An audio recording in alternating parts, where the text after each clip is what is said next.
మన కిరవాణి సార్ గురించి. కిరవాణి సార్ని వచ్చి హిందీలో ఎంఎం క్రీమ్ అంటారు, తమిళ్లో మరగద మణి అంటారు.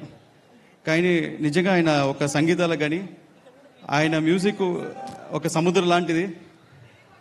అమావాస్య రోజు అల్లలు కూడా కామ్గా ఉంటాయి, కానీ ఆయన మెలోడీస్ కామ్గా ఉండవు, మనకి వినిపిస్తూనే ఉంటుంది.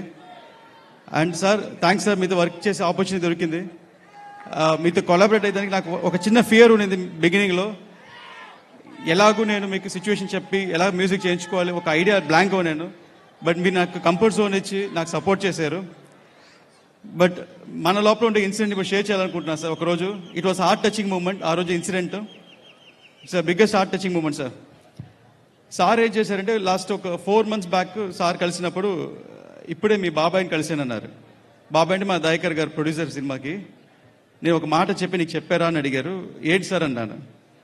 ఇది అందరు చేయరు, ప్రతి ఒక్కరు ఎలా చేస్తారంటే ఒక పెద్ద సినిమా చేస్తే మ్యూజిక్ ఎలా చెప్పాలి, నాకు ఇంత ఆర్కెస్ట్రా కావాలి, నాకు ఇన్ని వైలెన్స్ కావాలి, ఇలా చేయాలంటారు.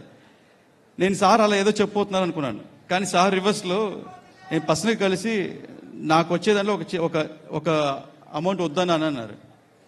నేను షాక్ అయ్యాను సార్ని. ఎందుకు సార్ అన్నాను.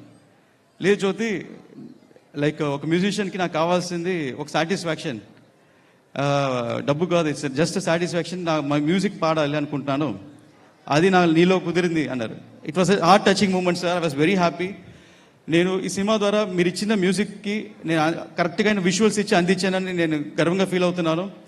అండ్ ఎవ్రీ సెకండ్ నాకు బ్యాక్గ్రౌండ్ స్కోర్కి సపోర్ట్ చేశారు. ఆల్మోస్ట్ సార్ 60 days ఈ సినిమాకి బ్యాక్గ్రౌండ్ స్కోర్ చేశారు. 60 రోజులు ఆయన ఉండే బిజీ షెడ్యూల్లో పెద్ద సినిమాని కూడా మేనేజ్ చేస్తూ ఈ సినిమాని మేనేజ్ చేసి ఒక క్లైమాక్స్ మట్టుకు ఒక 12 days చేసి ఉంటారు సార్.